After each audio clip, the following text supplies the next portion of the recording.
Nome do livro: O Arquivo Secreto de Sherlock Holmes. Autor: Arthur Conan Doyle. Capítulo 4. O empresário aposentado. Sherlock Holmes estava filosófico e melancólico naquela manhã. Sua natureza prática também estava sujeita a tais inclinações. "Você o viu?" ele perguntou. "O velho que acabou de sair?" "Exatamente?" "Sim, encontrei-o à porta." "O que achou dele?" "Uma criatura patética, fútil, abatida." "Exatamente, Watson. Patético e fútil. Mas não é toda a vida assim?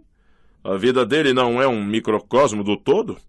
Tentamos, buscamos, e o que fica em nossas mãos? Uma sombra, ou pior que uma sombra, sofrimento." "Ele é um de seus clientes?" "Bem, acho que pode chamá-lo assim. Foi-me enviado pela Scotland Yard. Assim fazem os médicos quando enviam seus pacientes incuráveis a um charlatão. Dizem que nada mais podem fazer e nada pode deixá-lo pior do que já está." "Qual é o caso?" Holmes pegou um cartão, bastante sujo, que estava sobre a mesa. "Josiah Amberley. Disse que era sócio minoritário na Brick Fall & Amberley, fabricantes de materiais artísticos. Talvez você já tenha visto esse nome em caixas de tinta.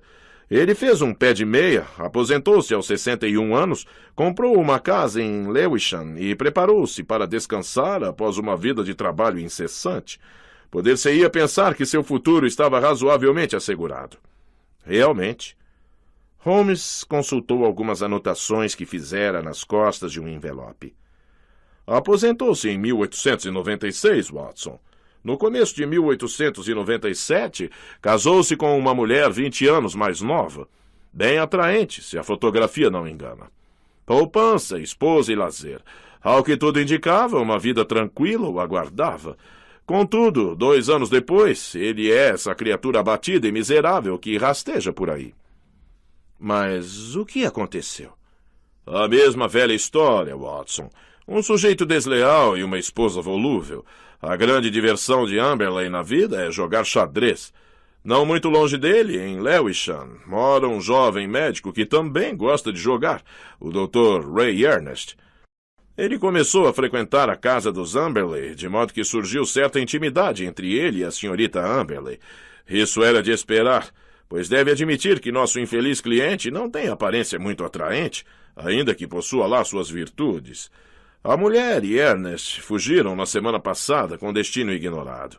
E o que é pior, a esposa infiel levou como bagagem pessoal a caixa forte do velho, onde estava grande parte de todas as economias do homem. Podemos encontrar a mulher? Podemos recuperar o dinheiro? Um problema tão comum até aqui, mas de importância vital para Josiah Amberley." "O que você pretende fazer a respeito?" "Bem, meu caro Watson, a pergunta é, o que você vai fazer? Se puder fazer a gentileza de me substituir, agradeço-lhe. Sabe que estou me dedicando ao caso dos 2 patriarcas cópticos, do qual deve haver revelações importantes hoje. Não tenho tempo para ir a Lewisham, e as evidências levantadas no local têm especial valor. O velho camarada insistiu bastante para que eu fosse, mas lhe expliquei minhas dificuldades. Ele está aguardando meu representante." "Claro que sim", respondi. "Confesso que não sei como ajudar, mas vou fazer o melhor que puder." E foi assim que, naquela tarde de verão, pus-me a caminho de Lewisham, sem imaginar que, no prazo de uma semana, o caso em que estava me envolvendo tornar-se-ia o centro das discussões de toda a Inglaterra. Retornei ao apartamento de Holmes, na rua Baker, tarde daquela mesma noite, para relatar-lhe minha missão. Holmes estava estirado em sua poltrona, com o cachimbo soltando rolos de fumaça e as pálpebras caídas sobre os olhos. Parecia estar dormindo, não fosse pelo fato de, a qualquer dúvida quanto à minha narrativa, abrir os brilhantes olhos cinzentos que me perfuravam como uma espada. "The Heaven é o nome da casa do Sr. Josiah Amberley", expliquei. "Acho que vai despertar seu interesse, Holmes. O local lembra um aristocrata falido que submergiu em companhia da plebe. Você conhece aquele bairro, com as monótonas ruas de pedra, as aborrecidas avenidas de subúrbio. Bem no meio disso, numa ilha de cultura e conforto, ergue-se essa casa antiga, rodeada por um muro coberto de líquen e musgo, o tipo de muro... Deixe a poesia de lado, Watson. Holmes interrompeu-me com severidade. Já entendi que é um muro alto de tijolos. Exatamente. Eu não saberia onde fica The Haven se não tivesse perguntado a um pedestre que fumava na rua. Tenho um motivo para mencioná-lo. Era um sujeito alto, moreno, bigodudo, de aparência militar. Ele respondeu à minha pergunta e me olhou de forma interrogativa, algo de que me lembrei pouco depois. Mal passei o portão, avistei o Sr. Amberley vindo pela Alameda. Eu o tinha visto de relance nesta manhã e ele me deu a impressão de ser uma criatura estranha, mas quando o observei melhor, pareceu-me ainda mais anormal. É claro que eu o estudei, mas estou interessado nas suas próprias impressões, declarou Holmes. Ele me pareceu um homem literalmente dobrado pela tristeza. Suas costas são curvas, como se carregasse um fardo muito pesado. Ainda assim, ele não é o fracote que eu imaginara, pois os ombros e o peito parecem pertencer a um gigante, muito embora o corpo esteja espetado em pernas finas. Sapato esquerdo enrugado, o direito liso. Não observei isso. Imaginei que não. Eu percebi a perna artificial. Continue. Fiquei impressionado com os cachos de cabelos grisalhos que aparecem por baixo do velho chapéu de palha e com o rosto de expressão selvagem e ansiosa, de feições profundamente marcadas. Muito bom, Watson. O que ele disse? Começou despejando a história de suas mágoas. Caminhamos pela Alameda juntos e aproveitei para dar uma boa olhada em volta. Nunca vi lugar mais mal cuidado. O jardim estava repleto de mato, dando-me a impressão de total desleixo, de um local onde se permite que as plantas cresçam de acordo com a natureza e não com a jardinagem. Não sei como uma mulher decente poderia tolerar tal estado de coisas. A casa também era um pardieiro, mas parece que o pobre homem, ciente disso, tenta remediar a situação, pois uma grande lata de tinta verde estava no meio do vestíbulo e ele tinha uma brocha na mão esquerda, pois estivera trabalhando no madeiramento. Em seguida, levou-me para o escritório decrépito, onde tivemos uma longa conversa. É claro que ele ficou desapontado porque eu fora em seu lugar. Não tinha muita esperança, ele disse, de que o indivíduo tão humilde como eu, especialmente depois da minha grande perda financeira, pudesse obter a atenção completa de homem tão famoso como o Sr. Sherlock Holmes. Garanti-lhe que a questão financeira não era problema. Não, é claro, com ele é a arte pela arte, retrucou. Mas mesmo com relação ao lado artístico do crime, ele poderia encontrar algo aqui para estudar. E a natureza humana, Dr. Watson, a maior ingratidão de todas. Quando é que recusei algum pedido daquela mulher? Outra já foi mais paparicada que ela? E aquele jovem? Era como se fosse meu próprio filho.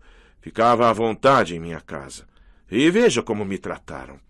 Ah, Dr. Watson, este é um mundo muito cruel.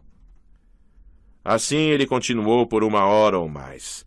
Ao que parece, nunca suspeitou que uma intriga estivesse em andamento. O casal vivia sozinho, a não ser por uma empregada que chegava cedo e saía às 6 da tarde. Naquela noite, em particular, o velho Amberley, desejando agradar a esposa, comprara 2 lugares no balcão do teatro Haymarket. No último momento, ela reclamou de dor de cabeça e se recusou a ir. Ele foi sozinho. Não há dúvida quanto a isso, pois mostrou o bilhete que a mulher não utilizou. Isso é interessante, muito interessante, interrompeu Holmes, cujo interesse pelo caso parecia crescer. Por favor, continue, Watson. Sua narrativa é envolvente. Você examinou esse bilhete? Com atenção? Por acaso não anotou o número? Acontece que sei, respondi com certo orgulho. Por coincidência, era o mesmo número que eu tinha na escola, 31, de modo que o guardei de cabeça. Excelente, Watson. Então o assento dele era o 30 ou o 32? Exato, respondi meio confuso. E na fila B. Está indo muito bem? O que mais ele lhe contou? Ele me mostrou a sala-cofre, que é como a chama, e é realmente isso, como a de um banco, com porta de ferro e tudo. A prova de ladrões, diz ele. Contudo, parece que a mulher tinha uma duplicata da chave e o casal carregou cerca de 7.000 libras em dinheiro e títulos. Títulos?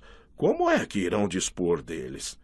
O Sr. Amberley disse que forneceu uma lista à polícia com o que espera impedi-los de vender os títulos.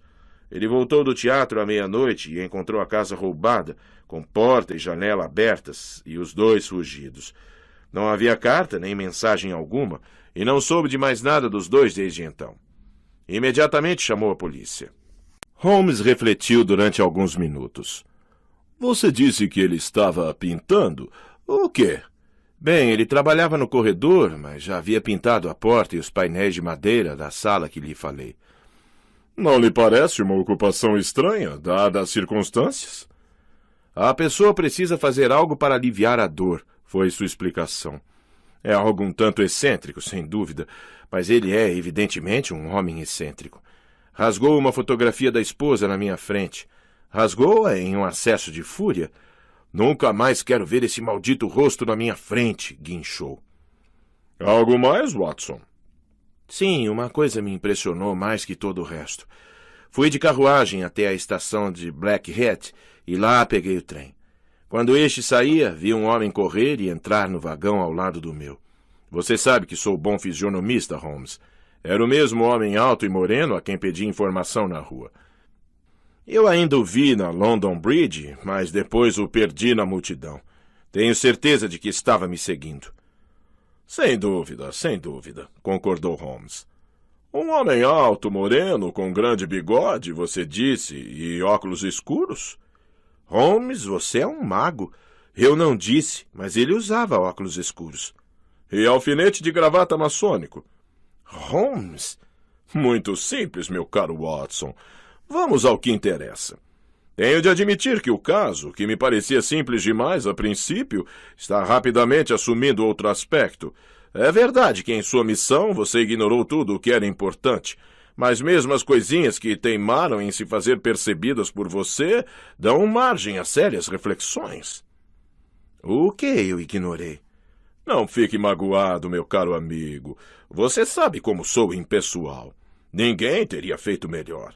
Alguns possivelmente teriam feito pior, mas com certeza você ignorou alguns pontos vitais. Qual é a opinião dos vizinhos quanto a Amberley e sua mulher? Isso é importante. E quanto ao Dr. Ernest? Ele é o alegre sedutor que imaginamos? Seus atributos naturais, Watson, podem convencer qualquer mulher a ser sua ajudante e cúmplice. Que tal a garota do correio ou a mulher do quitandeiro? Posso muito bem imaginar você sussurrando palavras suaves para a jovem do Blue Anshore e recebendo em troca informações importantes. Tudo isso você deixou de fazer. Ainda pode ser feito. Já foi feito. Graças ao telefone e à ajuda da Scotland Yard, posso conseguir o essencial sem sair desta sala. Na verdade, minhas informações confirmam a história do Sr. Amberley. Ele tem a reputação de ser um avarento, além de marido exigente e ríspido. Era fato também que guardava uma grande soma de dinheiro naquela sala-cofre. Também é fato que o jovem Dr. Ernest, solteiro, jogava xadrez com Amberley e, provavelmente, outros jogos com sua esposa. Tudo isso parece muito simples, e poder-se-ia imaginar que não há mais nada a ser dito, e ainda assim... O que há? Minha imaginação, talvez. Bem, deixe estar, Watson. Vamos escapar deste cansativo dia de trabalho pela porta da música. Carina canta esta noite no Albert Hall e ainda temos tempo para nos vestir, jantar e um pouco de diversão. Acordei muito cedo na manhã seguinte, mas algumas migalhas de torrada e 2 cascas de ovo indicavam que meu amigo acordara ainda mais cedo. Encontrei um bilhete sobre a mesa. Caro Watson, existem pontos que desejo esclarecer com o Sr. Josiah Amberley. Quando eu terminar, poderemos encerrar o caso ou não. Só lhe peço que esteja disponível às 3 da tarde, pois possivelmente precisarei de você. Sherlock Holmes. Não vi mais Holmes durante o dia, mas na hora marcada ele voltou sério e reservado. Nessas ocasiões, o melhor era não incomodá-lo. Amberley esteve por aqui? Não. Estou esperando por ele. O velho senhor logo chegou com uma expressão muito preocupada e confusa no rosto austero. Recebi um telegrama, Sr. Holmes. Não consigo compreendê-lo. Ele o entregou a Holmes, que o leu em voz alta. Venha imediatamente. Posso lhe dar informações sobre sua perda recente. Elman, vicariato. Despachado às 2:10 de Little Purlington, disse Holmes.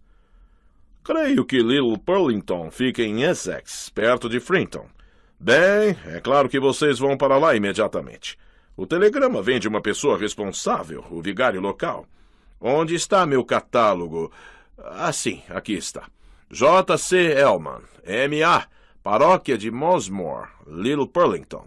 Veja o horário dos trens, Watson. Tem um saindo às 5:20 da rua Liverpool. Ótimo. É melhor que você o acompanhe, Watson. O Sr. Amberley pode precisar de ajuda ou conselho. Certamente chegamos a um ponto crítico neste caso. Mas nosso cliente não parecia nem um pouco ansioso em partir. Isso é um absurdo, Sr. Holmes, ele ponderou. O que esse homem pode saber do que aconteceu? É perda de tempo e dinheiro.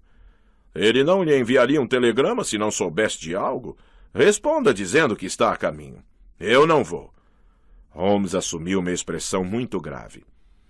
Causaria uma péssima impressão, tanto em mim quanto na polícia, Sr. Amberley, se ao surgir pista tão óbvia quanto essa, o senhor se recusasse a segui-la. Acreditaríamos que não está realmente interessado na investigação. Nosso cliente ficou horrorizado com tal sugestão. Ora, é claro que sigo a pista se o senhor acha que devo fazê-lo, ele respondeu. Parece-me absurdo que esse pároco saiba de algo, mas se o senhor pensa... Eu realmente penso, disse Holmes com ênfase. E assim partimos em nossa jornada. Antes que saíssemos, Holmes me puxou de lado e me deu um conselho que considerava da maior importância. Não importa o que você faça, certifique-se de que ele realmente vá. Se ele fugir ou voltar, vá até o primeiro telefone que encontrar e diga apenas sumiu. Vou tomar providências aqui para que a mensagem me alcance onde quer que eu esteja. Não é muito fácil chegar a Little Purlington, pois fica em um ramal secundário. Minha lembrança da viagem não é das mais agradáveis. O tempo estava quente, o trem vagaroso e meu companheiro contrariado e quieto, praticamente sem pronunciar palavra, a não ser eventuais comentários desdenhosos sobre a futilidade de nossa jornada. Quando, afinal, chegamos à estação, ainda faltavam 2 milhas para alcançar o vicariato, onde um clérigo grande e solene, quase pomposo, nos recebeu em seu escritório. Nosso telegrama estava diante dele. Bem, cavalheiros, ele perguntou, o que posso fazer pelos senhores? Viemos, expliquei, em resposta a seu telegrama. Meu telegrama? Não enviei nenhum telegrama. Quero dizer o telegrama que enviou ao Sr. Josiah Amberley sobre a esposa e o dinheiro dele. Se é uma piada, meu senhor, é de gosto muito duvidoso, retrucou o pároco irritado. Nunca ouvi falar nesse senhor, tampouco enviei telegrama a quem quer que fosse. Nosso cliente e eu entreolhamo-nos estupefatos. Talvez haja algum engano, eu disse. Existem 2 vicariatos? No telegrama está assinado Elman, enviado pelo vicariato. Só existe um vicariato e apenas um vigário. Este telegrama é uma fraude escandalosa, cuja origem será investigada pela polícia. Enquanto isso, não vejo motivos para prolongar esta entrevista. Assim, eu e o Sr. Amberley nos vimos na rua, naquele que me pareceu o vilarejo mais primitivo da Inglaterra. Fomos até o posto telegráfico, mas já estava fechado. Encontramos um telefone na hospedaria, pelo qual consegui falar com Holmes, que ficou tão espantado quanto nós com o resultado da viagem. Muito estranho, disse a voz distante. Interessantíssimo. Receio, meu caro Watson, que não haja trem para você voltar nesta noite. Vejo que o condenei aos horrores de uma pensão do interior. Contudo, sempre existe a natureza, Watson. Natureza e Josiah Amberley. Você pode ficar em comunhão com ambos. Ouvi o risinho seco de Sherlock Holmes antes de desligar. Logo ficou claro que a fama de avarento do Sr. Amberley não era desmerecida. Ele reclamara das despesas de viagem e insistiu em viajarmos de 3ª classe, e agora fazia grandes objeções à conta da hospedagem. Na manhã seguinte, quando chegamos a Londres, era difícil dizer qual de nós 2 estava com pior humor. É melhor que o senhor passe na rua Baker comigo, aconselhei. Holmes pode ter alguma nova orientação. Se for tão boa quanto a última, não vale a pena, comentou Amberley com um sorriso maldoso. Apesar disso, me acompanhou. Eu avisara Holmes por telegrama da hora de nossa chegada, mas encontramos um recado informando que ele estava nos esperando em Lewisham. Aquilo foi uma surpresa, mas outra ainda maior foi descobrir que Holmes não se encontrava sozinho na sala de estar de nosso cliente. Sentado ao lado dele estava um homem de aspecto grave e impassível, com olhos escuros e um alfinete de gravata maçônico. "Este é meu amigo, o Sr. Barker", apresentou-o Holmes. "Ele também está interessado no seu problema, Sr. Josiah Amberley, embora estejamos trabalhando de modo independente, mas nós dois temos a mesma pergunta a lhe fazer." Amberley deixou-se cair na cadeira.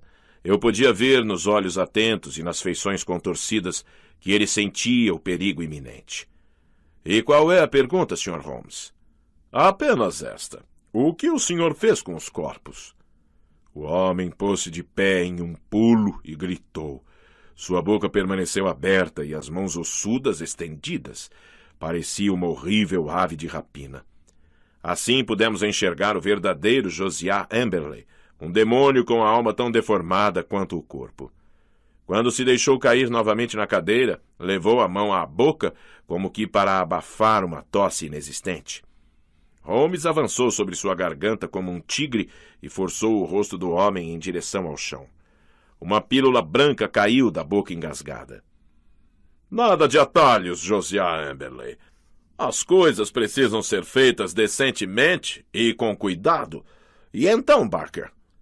"Tem uma carruagem me esperando aí fora", respondeu o amigo taciturno. "São apenas algumas centenas de metros até a delegacia. Vamos juntos. Você pode esperar aqui, Watson. Volto em menos de meia hora." O ex-empresário guardava a força de um leão naquele corpo velho, mas nada pôde fazer contra os dois experientes detetives. Resistindo e debatendo-se, foi arrastado para a carruagem, enquanto eu fui deixado sozinho naquela casa amaldiçoada. Contudo, Holmes voltou em menos tempo do que estimara, trazendo consigo um jovem inspetor de polícia. "Deixei Barker cuidando das formalidades", ele informou. "Você ainda não conhecia Barker, Watson? Ele é meu rival na região de Surrey. Quando você falou de um homem alto e moreno, não foi difícil completar a descrição. Ele já resolveu diversos casos complicados, não é, inspetor?" "Ele já interferiu diversas vezes, é verdade", o inspetor respondeu com reserva. "Seus métodos são irregulares, sem dúvida, assim como os meus. Nós, não oficiais, somos úteis às vezes. Por exemplo, inspetor, quando o senhor foi obrigado a avisar o suspeito de que tudo o que dissesse poderia ser usado contra ele, virtualmente eliminou a possibilidade de uma confissão." "Talvez, mas nós também chegamos lá, Sr. Holmes. Não pense que não desconfiávamos desse caso e que não poríamos as mãos no criminoso. Perdoe-nos por não apreciarmos sua interferência com métodos que não podemos usar e assim roubar-nos o crédito dessa façanha." "Isso não vai acontecer, Sr. Kinnon. Garanto-lhe que daqui para frente vou sumir. Quanto a Barker, ele não fez nada que eu não lhe tenha dito." O inspetor pareceu consideravelmente aliviado. "Isso é muito digno de sua parte, Sr. Holmes. Elogios ou críticas pouco significam para o senhor, mas é diferente para nós, quando os jornais começam a fazer perguntas." "Exato. Mas com certeza eles vão fazer perguntas sobre esse caso. O que vai responder, por exemplo, quando o inteligente e curioso repórter lhe perguntar quais foram os pontos que levantaram sua suspeita e finalmente lhe deram uma convicção quanto aos fatos reais?" O inspetor ficou confuso. "Parece que ainda não temos os fatos, Sr. Holmes. O senhor disse que o prisioneiro, na presença de 3 testemunhas, praticamente confessou, ao tentar cometer suicídio, que assassinara a esposa e o amante. Que outros fatos o senhor conhece?" "Você providenciou uma busca? 3 policiais estão a caminho." "Então logo encontrará os fatos mais óbvios de todos. Os corpos não podem estar longe. Tente o porão e o jardim. Esta casa é mais velha que a rede pública de água. Deve ter algum poço desativado. Tente aí primeiro." "Mas como o senhor descobriu? E como foi executado o crime?" "Primeiro vou lhe contar como foi realizado. E depois vou lhe dar as explicações devidas ao senhor e ainda mais a meu pobre amigo aqui, que foi valiosíssimo o tempo todo. Em primeiro lugar, vou lhe fazer compreender a mentalidade desse homem. É bastante incomum, tanto que acredito que o destino mais apropriado a ele seja o hospício e não a forca. Ele tem, até certo ponto, o tipo de mente que é mais fácil de associar ao italiano medieval que ao britânico moderno. É um grande avarento e tornou a vida da esposa tão miserável com suas manias que a transformou em presa fácil para qualquer aventureiro. E um deles apareceu na figura desse médico jogador de xadrez. Amberley é muito bom enxadrista, indício, Watson, de mente ardilosa. Como todos os avarentos, é também ciumento, sendo que seu ciúme tornou-se uma mania. Com razão ou não, ele suspeitou de uma intriga. Determinado a se vingar, planejou e executou sua represália com inteligência diabólica. Venham. Holmes conduziu-nos pelo corredor com tanta confiança que parecia já ter morado na casa. Parou diante da porta aberta da sala-cofre. Que cheiro forte de tinta! Exclamou o inspetor. Essa foi nossa primeira pista, disse Holmes. Pode agradecer ao Dr. Watson por ter observado isso, embora ele não tenha realizado a inferência. De qualquer modo, colocou-me no caminho certo. Por que Amberley, nessas circunstâncias, estava enchendo a casa de odores fortes? Obviamente para encobrir outro odor indesejável, algum odor que provocaria suspeitas. Então veio a ideia de uma sala como esta, com porta de ferro, hermética. Una os dois dados e o que sugerem. Eu só poderia ter certeza examinando a casa. Já estava convencido de que o caso era sério, pois tinha investigado a bilheteria do Teatro Haymarket, outro tiro certeiro do Dr. Watson. Verifiquei que nem o assento 30B, nem o 32B foram ocupados naquela noite. Portanto, Amberley não fora ao teatro, e assim seu álibi caía por terra. Ele errou feio ao permitir que meu astuto amigo visse o número do assento que comprara para a esposa. A questão para mim era como investigar a casa. Enviei uma pessoa para o vilarejo mais inacessível em que pude pensar e enviei aquele telegrama convocando o Sr. Amberley em uma hora que o impossibilitaria de voltar no mesmo dia. Para evitar qualquer surpresa, pedi ao Dr. Watson que o acompanhasse. Peguei o nome do vigário no catálogo. Está claro até aqui? O senhor é um mestre, elogiou o inspetor com voz reverente. Estando livre de interrupções, invadi a casa. Se me atraísse, poderia ter adotado a profissão de ladrão. E creio que seria um dos melhores. Vejam o que descobri. Observem o encanamento de gás junto ao rodapé. Muito bem. Ele sobe junto à parede e há um registro aqui. O cano entra na sala-cofre, como podem ver, e termina na rosa de gesso que adorna o centro do teto, onde fica escondido pelo enfeite. Aquela extremidade está aberta. A sala-cofre pode, a qualquer momento, ser inundada de gás, bastando para isso abrir o registro do lado de fora. Com a porta de ferro fechada e o gás aberto, eu não daria 2 minutos para que qualquer pessoa perdesse a consciência dentro dessa câmara. Não sei de que diabólico modo o Sr. Amberley atraiu suas vítimas aí para dentro, mas depois que entraram, estavam à sua mercê. O inspetor examinou interessado o encanamento. Um de nossos policiais mencionou o cheiro de gás, disse. Mas é claro, a janela e a porta estavam abertas e já havia um pouco de tinta fresca. De acordo com a história do Sr. Amberley, ele tinha começado a pintura no dia anterior. E depois, Sr. Holmes? Bem, então aconteceu um incidente inesperado. Eu saía pela janela da despensa, já de madrugada, quando senti uma mão na garganta e ouvi alguém dizendo: "E então, seu bandido, o que está fazendo aqui?" Quando virei a cabeça, vi os óculos escuros do meu amigo e rival, o Sr. Barker. Foi um encontro curioso que nos fez rir. Aparentemente, ele foi contratado pela família do Dr. Ray Ernest para investigar o que ocorrera e chegou à mesma conclusão de que havia algo de errado na história. Ele observava a casa havia alguns dias e um dos personagens suspeitos que viu entrar aqui foi o Dr. Watson. Ele não podia prender o Dr. Watson, mas quando viu um homem saindo pela janela da despensa, resolveu agir. Quando lhe contei o que sabia, continuamos juntos no caso. Por que ele e não nós? Indagou o inspetor. Porque eu queria fazer aquele teste que funcionou tão bem. Receio que a polícia não iria tão longe. O inspetor sorriu. Talvez não.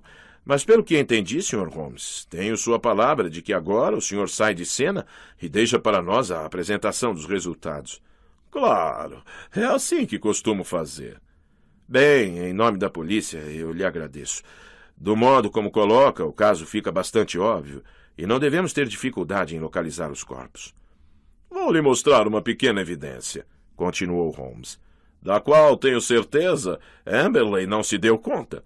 Conseguirá bons resultados, inspetor, colocando-se no lugar do outro, procurando pensar o que faria se fosse ele. Requer certo exercício de imaginação, mas compensa. Agora, vamos supor que o senhor estivesse trancado naquele quartinho com 2 minutos de vida e querendo se desforrar do demônio que provavelmente zombava de sua morte do outro lado da porta. O que faria? Eu escreveria uma mensagem. Exatamente. O senhor gostaria de informar às pessoas como morreu. Não adianta escrever no papel. Isso seria visto. Se escrevesse na parede também. Agora, olha aqui. Logo acima do rodapé, em lápis roxo indelével, nós fo. É tudo. O que o senhor deduz disso? Está a menos de 30 centímetros do chão. O moribundo estava deitado quando escreveu e perdeu os sentidos antes de terminar. Estava escrevendo nós fomos assassinados. É o que acho. Se encontrar o lápis que fez essas marcas junto aos corpos... Vamos procurá-lo, fique tranquilo. Mas e os títulos roubados? É óbvio que não aconteceu nenhum roubo, mas ele realmente possuía os títulos. Verificamos isso. Devem estar escondidos em algum lugar seguro. Quando todo o caso estivesse esquecido, Amberley subitamente encontraria os títulos e diria que o casal lhe devolvera o produto do roubo. Parece que o senhor realmente resolveu tudo, concluiu o inspetor. É claro que ele precisava chamar a polícia, mas não entendo por que envolveu também o senhor. Pura bravata, respondeu Holmes. Ele se sentiu tão inteligente e tão seguro de si que pensou que ninguém poderia pegá-lo. Então poderia dizer aos conhecidos que suspeitassem dele. Veja tudo o que fiz. Não chamei só a polícia. Consultei até mesmo Sherlock Holmes. O inspetor riu. Vamos perdoar-o até mesmo, Sr. Holmes. Foi um dos melhores trabalhos que já presenciei. Alguns dias depois, meu amigo mostrou-me um exemplar do bissemanal North Surrey Observer, sob uma série de manchetes inflamadas, que começavam com Horror in the Heaven e terminavam com Brilhante investigação policial. Havia um artigo que contava todo o caso. O último parágrafo era típico. A notável inteligência do inspetor McKinnon deduziu, pelo cheiro de tinta, que outro cheiro, de gás, por exemplo, podia estar sendo oculto. A dedução de que a sala-cofre poderia ser uma câmara da morte e a posterior investigação que levou à descoberta dos corpos em um poço desativado e inteligentemente disfarçado por um canil, ficarão para sempre na história do crime como um exemplo fantástico da inteligência de nossos detetives policiais. Ora, McKinnon é um bom camarada, comentou Holmes com um sorriso tolerante. Guarde essa história em seus arquivos, Watson. Um dia ela poderá ser contada.